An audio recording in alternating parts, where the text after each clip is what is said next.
You guys can remember the original Season 3, Episode 16, Alone with Everybody, and I am sorry that it took me so long to review this episode. I meant to review it, Sunday, I just didn't get a chance to. If you guys remember, I was watching Shameless at the time, I just never got a chance to review it till now. It won't happen again, guys, but let's just get into this episode. I was really looking forward to this episode, but at the same time, I didn't really know where this season is headed, because now that we've ended the arcs of, Aurora, Tristan, and that whole situation, now we're focused on a completely new thing, and I like that they did this, but at the same time, I feel like it's kind of just coming out of left field, but I feel like this episode, they kind of explained more of where we're headed, and I know maybe there's just something I didn't get, but me personally, I do think episode 15 was was one of the weakest of the season. This episode I thought was a lot better. I definitely really did enjoy it. There are a lot of things I definitely really enjoyed about it, and and it goes again with the theme the theme I've kind of talked about is regret. The theme of this season really is regrets, and it kind of goes with that in terms of what's going on and who we're dealing with for the rest of the season. But let's just get into it, because there's a lot to get into as usual, and I will review this episode. I know I'm a week late, but I will get to tonight's episode tomorrow, and you guys should see that by tomorrow. But let's just get into this episode. So we start off, we see Elijah's at a bar where a band is playing, and all sorts of vampires around talking about finding the last bullet, because if you remember, there's one last white oak bullet left, and they want to take down Klaus with it. And obviously, there are tons of vampires that want to do that because they're no longer part of Klaus's sire line, and Elijah listens and basically plays casual customer. Clearly, he's trying to just investigate what they're talking about because he wants to know what's going on and how he can possibly stop them. And a waitress then bumps into two guys watching him, and then he follows the guy who spoke of Klaus, and Elijah's intercepted by two vampires. Marcel comes out, says they agreed he wanted the Strix around. Elijah says he was just looking for me time, and because he now knows that, Klaus has left, and Elijah's trying to say, well, look, he just left, and Marcel says he needs to stay put so they can find out who has the missing white oak bullet, because clearly someone has it, and we don't know who it is. Who has it is Vincent. It's in Vincent's hands. Then some vampires come at him. He knocks two down fast with his power, tries for the ringleader, but she seems impervious. She says she expected more from the regent of New Orleans and bites his neck, who he asks who she is, and she says she's just a hired gun and he's in his way. She knocks him out, pulls the wood bullet from his pocket, and then Hayley and Klaus basically they pulls the wood bullet from his pocket. Really crazy way to start, but you can definitely tell that everyone wants that last white oak bullet. They all have reasons to kill Klaus, and they all want it because of that, and you definitely saw that chaos here. But my favorite part of this episode, I don't actually think had to do with the white oak bullet. It had to do more of Hayley and Klaus. Now, a lot of people are saying, oh, they're trying to get Hayley and Klaus in a romantic direction. Yes, they have pretty terrible chemistry as a couple, definitely, but I do think they work really well as friends, and I do think Joseph Morgan and, Phoebe Tonkin worked very well in this episode, and I really like what they deal with in this episode, because as we know, Hayley and Klaus have both left New Orleans for them to get away to protect Hope and everything, and I think it was the best thing to do, because Hayley really got to talk to Klaus about a lot of the choices he's been making and why these aren't the best choices. So she stops for gas. She's brought him a trucker hat and says, lost $1,000 jacket. He asks why they're in meth country, and she says, hand me the keys, and he does. He has so much he will despise her plan, and she says a lot and puts a mother trucker hat on his head, and basically I thought that was a pretty funny scene. I like the banter between these two as well. I definitely enjoyed that. We need some humor, definitely. This show isn't necessarily devoid of humor, but it's usually a very dark show, and I'm glad that we actually had some humor in this episode. So Josh says he remembers when Marcel used to bark orders at him. Marcel asks what he wants, and Josh says the Strix out of NOLA. He says the rest of Marcel's coven are warming the bench, and says he wants to join the Strix. But of course, when you join the Strix, you're there for life. And you can tell that Marcel really doesn't want that, because now that he's in the Strix, he can't get out of it, which initially he was only in to be a spy, and now that he's in the Strix, I mean, it's kind of ruined things for him. It's making people question his loyalties, and he really doesn't want Josh to have to endure that, even though you can tell that Josh doesn't really care. But Marcel says no, says they're only there to protect Elijah, and Josh mentions that there's an auction for the bullet, and asks how come the fancy pants ancient vampires don't know, because they don't know about it, and he says it's on the dark web, and says there were online rumors. He says up for sale to the highest bidder today, and obviously obviously this is a great idea because they can get the bullets, auction it that way, and then they can get it from anyone else that wants to kill Klaus. And Marcel says maybe a fake, but then Vincent is there and says a ancient vampire chick rang his bell to take it. He says he doesn't think it's one of his, and he doesn't know who it is, but he doesn't think this is one of his bullets. So either it's a decoy or it's another bullet. I mean, they don't really know what this bullet is, and I thought this was very interesting. So Freya tells the guards they can let Lucien in, and we see Lucien again in this episode. And here's the thing with this episode that didn't exactly work, but I think works kind of in this episode, is that Lucien keeps going back and forth. Is he good? Is he bad? Is he good? Is he bad? It seems like he's just flip-flopping, and before it seemed like he was on their side, now he doesn't. And this is probably the first episode in a while where Lucien seems like how we were when we first were introduced him. When Lucien was introduced in the first episode of this season, I was convinced, oh, he's the villain of this season. Really wasn't the villain of this season, but now the way we're headed, it really seems like he is heading in a much more villainous direction, which I really do like, because I think the actor that plays him is very menacing. I mean, we remember the first scene when he, just cut his cheek for no reason and didn't even care. I mean, that's kind of what we got here. So Lucien says she intrigues him. He has flowers for her. He says there's a spark between them, and basically, we've known that he definitely takes a liking to Freya. So Kol wonders if Finn was resurrected when he was, since it's tied to their bloodlines, because as we know, Finn is now back, and Kol doesn't really understand it, and you can understand why Finn is back, because he blames Finn of starting the White Oak bullet rumors, and Freya demands him, and Kol says that Finn murdered him, and I like that they are dealing with this situation, because this is a genuine problem. I mean, obviously, Kol, as we know, was killed by Finn, but not when they were in their human bodies. This is when they were in the, what do you call it? I can't think of the name right now. But the transfer bodies when Kol was in Caleb and Finn was in Vincent. That basically is what happened. That they were in each other's bodies, and basically, as we know, Finn murdered Kol that way, and Kol hasn't forgiven him for that, you can tell. So I thought that was very interesting. They showed why Finn is back, and I definitely like that.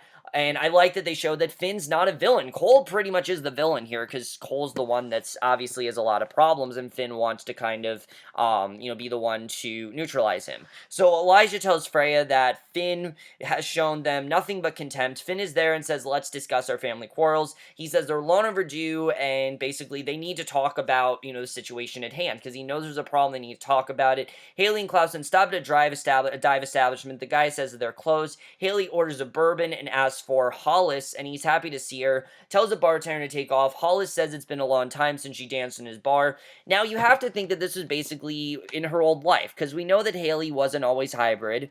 There was a time when she was human, and this is kind of I believe that Hollis was a guy that she probably bonded with in her human days, and I like seeing this scene because we don't get to see a lot of human-type interaction, a lot of, making deals and things like that, and that had nothing to do with what this was about. This was kind of just them catching up, and I really enjoyed it. Hollis says it's been a long time since she danced on his bar. She introduces Hope, and he checks out Klaus and says, City Boy. She tells Hollis he's her baby daddy in a long story. She says they need a place to lay low. He nods but says it's a rough time since a lot of people are giving up on the pack. He says he can welcome her, but wishes others were there to give her a proper homecoming, and he pours them some shine, and basically, he's gonna give them a place to go, because obviously they need a place to stay. So Marcel calls Elijah, tells him about the auction. He says the Strix are spooked, and have already to bury him alive to save him. He says the compound is secure, and no one will leave or enter. So Marcel says they will give him time to win the auction, or kill the guy who does, because obviously this auction is very important to them, and they need to make sure they win it, because they don't want anyone else to get the bullet and get in the wrong hands. So they need to find a way to get the bullet. So Kol and Finn are close to blows while Freya's between them, and I like that Freya's kind of like the mediator. Like, she's the one that's trying to calm everything down. It's very interesting, especially with the way that things end at the end of this episode.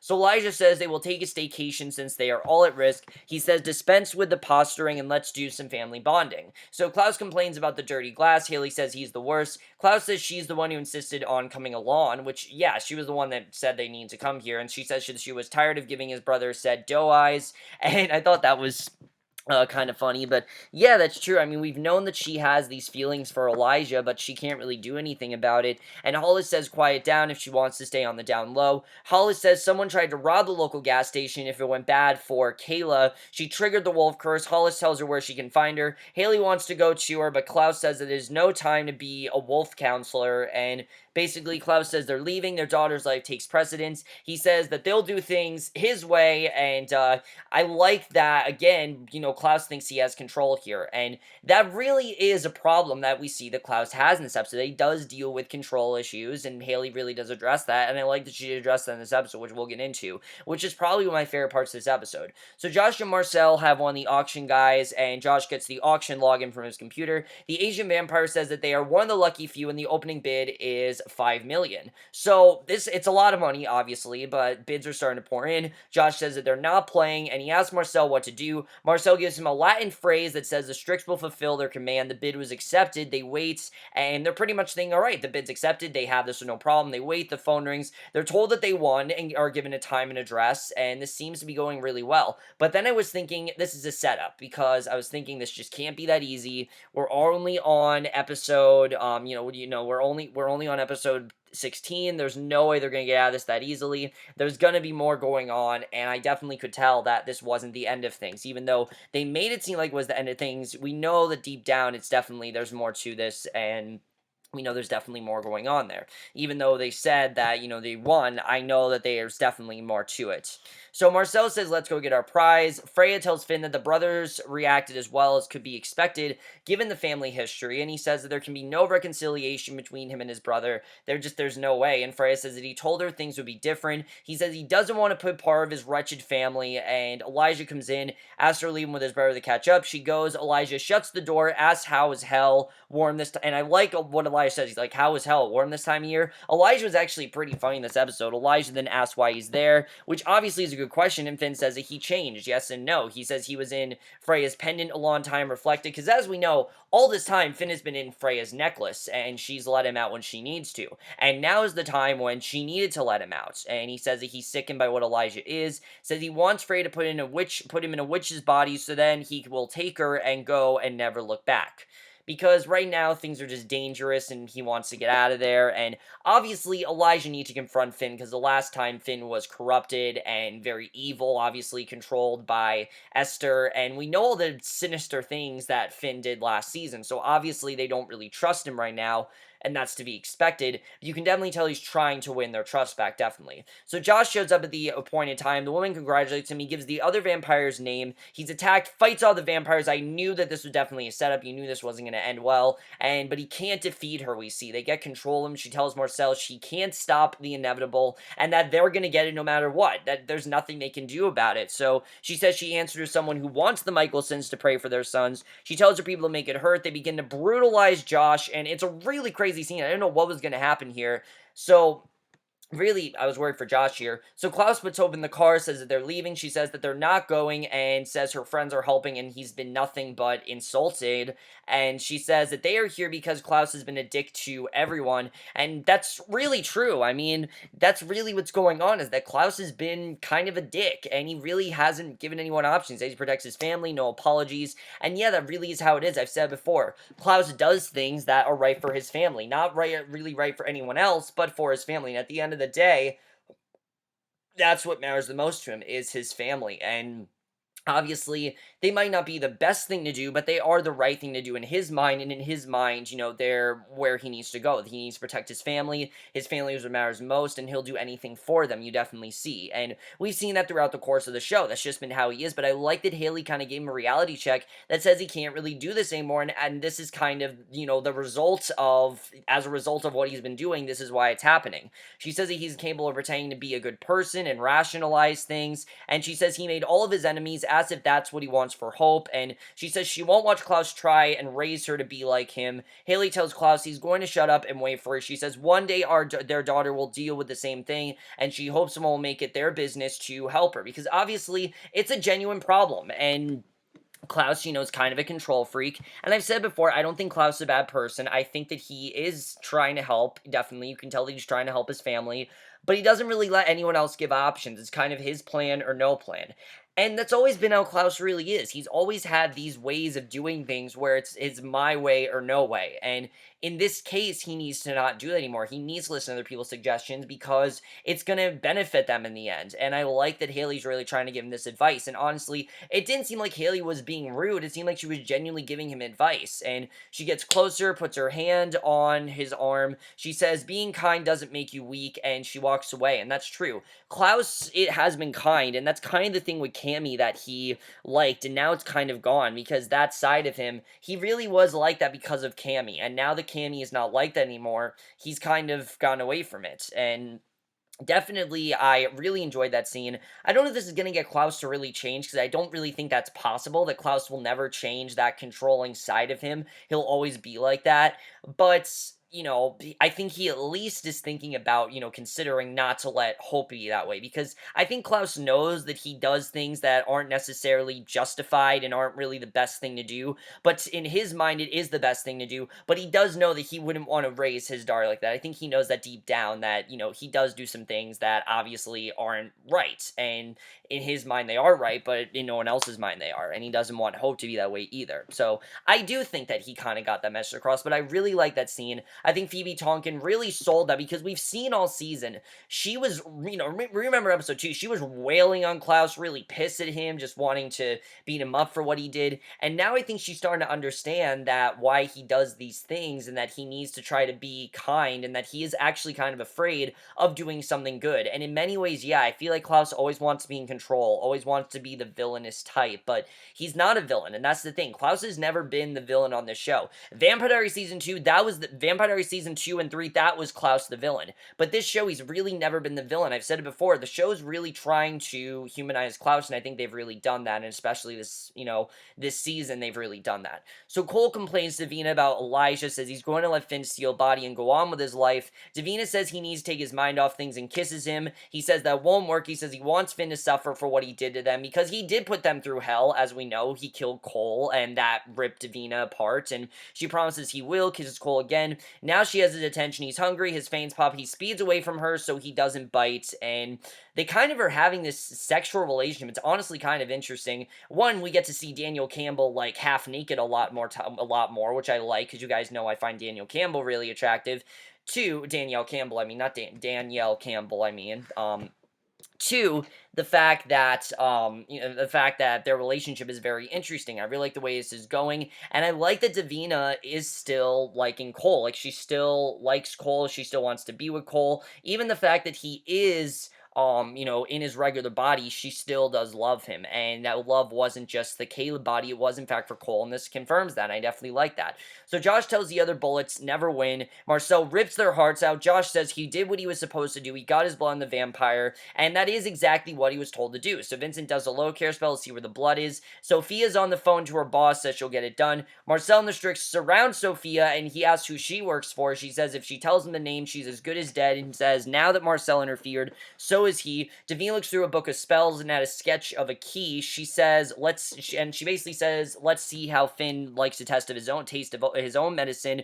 Tears a page out of the book, and you can tell she's very sinister intent for Finn. What it's going to be, we don't know. But Elijah tells Kol not to do whatever he's planning, and Kol says that Finn cursed him to die slowly in front of her, and yeah, that's exactly what he did. And Elijah says the best punishment made to kick them out of their lives, and Elijah says control yourself, but he comes to Elijah, he has to be in control himself, and Kol says the rage and hunger is worse than he remembers. He says he can't blame that on Finn. He says he never learned to keep it in check, and he never cared to. And Kol says they hurt those they love. He doesn't want to hurt Davina, and he doesn't want to do anything bad to her. And she's the one person that he knows he's going to take his anger out, and he doesn't want to do that. And Elijah says that's who they are, offers him a little comfort. And I like that Elijah actually was there for Kol. He's kind of taking Kol's side, and in many ways, Kol is right to get mad at Finn. Like I said, Finn did a lot of things last season that they just can't really forgive him for right now. And even though he wants them to forgive him, it's just kind of hard to. I mean, think of all the things that Finn did. He's done a lot of shit, and it's kind of hard for them to forgive him for that. So I can totally understand why they can't really forgive Finn right now. I can totally understand why Elijah's taking his side,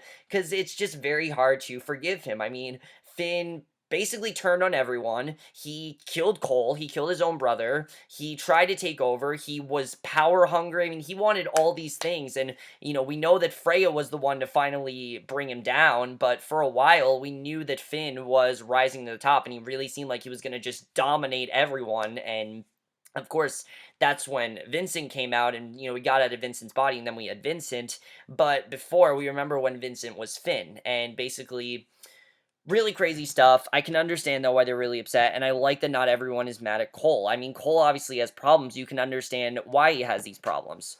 So basically, Hayley goes to see Kayla. The girl runs to her, hugs her. Hayley says she's sorry. Kayla cries. She says she heard there's not much of a pack left, so she wanted to talk to her. She tells her she's tough and she's not alone. Kayla nods. Hayley lights a torch, tells her to come see something. Kayla then follows her, and Davina comes looking for Kol, and Finn tells her to follow the screams of the innocent. She says she was looking for her. He says she reminds him of Dulcina, a nun Novitate, I think is how you pronounce it. He says Kol had her break all vows and she was dead in a week because he was simply bored, and that's exactly why. So, Davina says Kol has changed and Finn is still a monster. And again, she's taking Kol's side, but she has a reason to. I don't think Davina's just being an idiot here. I think she has a genuine reason to take Finn's side. I mean, Kol was the one that she loved, and Kol was the one that she wanted to save, and Finn is still a monster. She hits him with magic. He screams. She says she heard he wants to steal the body of some unsuspecting witch. He asks what she did. She says she locked him in that body. He's stuck as a vampire the rest of his life, and he comes at her. Then Kol is there, fights his brother. They brawl, and it's really ugly. I mean, it was a really crazy fight. Freya tells Kol to stop, and then Elijah tells him enough, chokes him. Kol tells Elijah this is not his fight, and he stops, and Kol says he would rather take his chances there with White Oak than stay with them. And Cole's literally saying that I'd rather die than have to stay here. And he walks out. Davina follows. Elijah says he'll be fine. Shows them that he has the bullet and that he is planning on using it. And it looks like they want to use it on Finn. And Finn stares captivated. He asks Frey to take care of it. He throws it in the fire. Finn tries to grab from the fire. Says he can't bear an entity with an eternity with no hopes of escape. He says that the little witch cursed him to this body, and obviously we now know that he's going to be a vampire forever and that he can't merge into another body. So Hayley takes Kayla into the woods where there's a shrine of sorts. Hayley says the pack used to come here when someone triggered their curse to accept what they had done, honor the dead, and move on. Kayla says she doesn't even know his name, and Hayley hands her the guy's wallet. She says the turning will haunt, and the first full moon will be a bitch, but she can handle it. She tells Kayla that she can't let the past define who she is, and that she really needs to move on from that. And that's kind of the same situation with Klaus in many ways. Klaus has done a lot of things in the past, and it's really made him who he is today, and just like she doesn't want that to happen to Klaus, she doesn't want this to happen to Kayla either. She wants her to move forward. And even though we didn't see Kayla, just the comparison between those two we really did see. I thought that was well done. And Kayla opens her his wallet and pulls out his ID. She adds the collection of objects there, and Klaus then watches from the shadows. And I think it's kind of just realizing that, hey, Kayla's doing something good. I can do something good as well. I think he's just realizing that here. So Elijah demands that Finn give it to him. Lucien snatches it, tosses it to Elijah. Lucien says destroy it. Finn begs him not to, says forever's a burn no one should have to bear. And Lucien says the White Oak is a beacon drawing his enemies. Lucien says give it to the one who loves each of them most. Frey says she can cloak herself if it has to exist. And she says she can take it far away, hide it under 1,000 spells so no one can find it until one of them is ready for release. And I think that really makes sense. I mean, so many people want this White Oak bullet that it might be the best thing just to hide it from everyone and make sure that no one has it. Because we know that Freya cloaked herself before to protect them, and if she has to do it again, then yeah, it might just make sense. And I know a lot of people say, oh, Freya keeps getting captured, but I think it makes sense as to why she keeps getting captured. So Elijah hands it to his sister. Marcel and Vincent have Sophia demand her boss's name. She says she let them take the bullet because he wanted them to have it. They ask who. Vincent is knocked back and a candle burns out. Vincent is knocked down with magic and screams. He sees the prophecy and shudders. His eyes bleed. He says he understands. He snaps Josh's neck with magic. Vincent says the ancestors don't want to kill him. They want him to help her and him. He says he may God have mercy on us all. And very interesting direction that Vincent's heading, and Hayley then asks Klaus where Hope is. He says with Holliston, she trusts Holliston, he trusts her, and he says baby steps. Klaus calls her little wolf and says he owes her an apology. Thanks for not and I like what he says, thanks for not abandoning him, because everyone else seems to have. Everyone else seems to be scared of Klaus, and while they're protecting him, they don't seem to be allying with him, and Hayley seems to remain loyal, and he says for our sake and his daughters, thank you. It's a really nice scene, and Klaus says time to start living not by his decisions, but what they decide together. And in many ways, that is the best thing to do. I mean, they are Hope's parents, and I don't think they're trying to get these two together. I just think they're trying to get these two to come to a mutual understanding. Hayley and Klaus kind of want the same thing, and in many, they're just doing it in different ways. And Hayley's way might be the best way to do it. What they need to do is combine both ideas together, come to a common ground, and I do think that's the best thing for them. He says partners for Hope. He looks at an object on the shrine and says this was not a random attack. He says that these wolves aren't just disappearing, says they're being hunted. He plucks the ID off the tree, and someone's hunting these wolves. Now, who's doing it, we don't know, but someone's definitely hunting them, and we'll have to see what happens there. So Marcel tells Elijah that without the bullet, the revenge seekers are just buzzing flies. Elijah says it seems too easy, but Marcel says he's just that good. Elijah gets a call from Klaus, says they got the white oak. Klaus says he has bad news. He says the Kingmaker land development are still targeting wolves, but doesn't know why. If you remember the very beginning of this season, that's what was going on, that there was that, land development, and they're still targeting them. Why they're doing this, we don't know, but I think that definitely is an interesting plot for Hayley, because that really puts Hayley in danger, and really makes me think that something bad could happen to Hayley. And that would be the worst time to happen, but it would make sense because the one time when it seems like Klaus has someone on his side, he's gonna lose her. And it would be perfect for that to happen, honestly. If they actually kill off Hayley this season, it would be a tragic death, yes, but I do think it might be time to do that. Honestly, anyone dies this season, I think it might be the time to do that. Like I said, I do think we're gonna get that death that I thought we were gonna get last season. I think that's happening this season. I mean, Cammy, I thought they were gonna kill off, but of course they didn't. But I do think that Hayley, they might actually end up killing her off. Just the way they're headed, I don't really know if they're going to be able to get out of this. But Marcel comes, and they don't, because we don't know why they're targeting her, and if they're hunting wolves, then Hayley's bound to be in danger at some point very soon. So Marcel comes back to his lair, finds Sophia gone, Josh still on the floor. Elijah says one of these old enemies were a distraction, and that there's a bigger enemy. And in many ways, that makes sense, because now they're having to deal with all these, enemies they've had to deal with before. Kol, Finn, why is it all happening now? To distract them from a bigger enemy. Says the threat may have been here all along. Vincent knocks out Freya when she goes for her car. A van pulls up, loads her up, peels away, she's tied up. Lucien has her, he takes the bullet from her pocket, says a white oak bullet and Mikaelson which. He says there's a recipe for real fun. It seems like Lucien's been in control all along, and that's where the episode ends, and damn was this a good episode. I mean, finally, they've established that Lucien really has been the villain, and I have seen it that way all along. I've always thought Lucien's had something up his sleeve, and it really seems like that's where that's going. That Lucien's the reason all this is happening. Lucien now has that bullet. He can now use it on Klaus. I mean, we've known that he's been against Klaus since the beginning of this season. He's the one that's warned Klaus. He's been this, sinister guy. He murdered all those families. That murder case we had at the very beginning of the season, that was all Lucien. I mean, everything this season really has been because of Lucien in many ways. And yes, Tristan and Aurora did stuff too, but Lucien was the one that got Tristan and Aurora there. Aurora, as we know, had feelings for Lucien. It makes sense that Lucien is back to being the big bad of this season. I'm glad they're doing that. I think it adds a context to his character, and it shows why he's still here. So overall, guys, I really did enjoy this episode. Is Hayley really gonna get out of this situation though? Because even though her and Klaus, like I said, I like that they've come to a mutual understanding of each other, now it seems like she's really in danger, and I don't really know if she's going to be able to get out of this one. I hope she is, but I don't really know. Just the way this is headed, I don't really know if Hayley will be able to get out of this. It just seems too easy. It just seems like it's not going to work out as well. We'll have to see what happens there. It's going to be very interesting.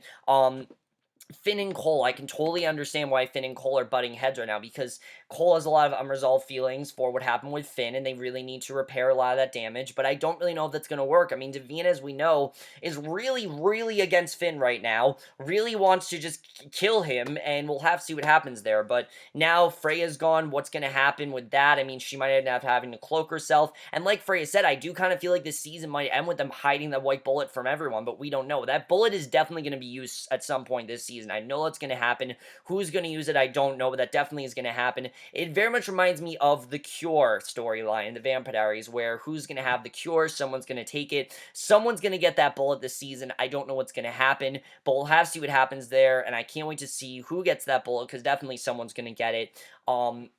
I know they're trying to obviously protect Klaus, but how long can they really protect him? We don't really know. Whose side is Vincent really on? I can't really tell at this point. That's like the one thing I haven't been able to tell this season, but I kind of like that because Vincent's kind of a wild card. I mean, he was in Finn's body for all, as we know.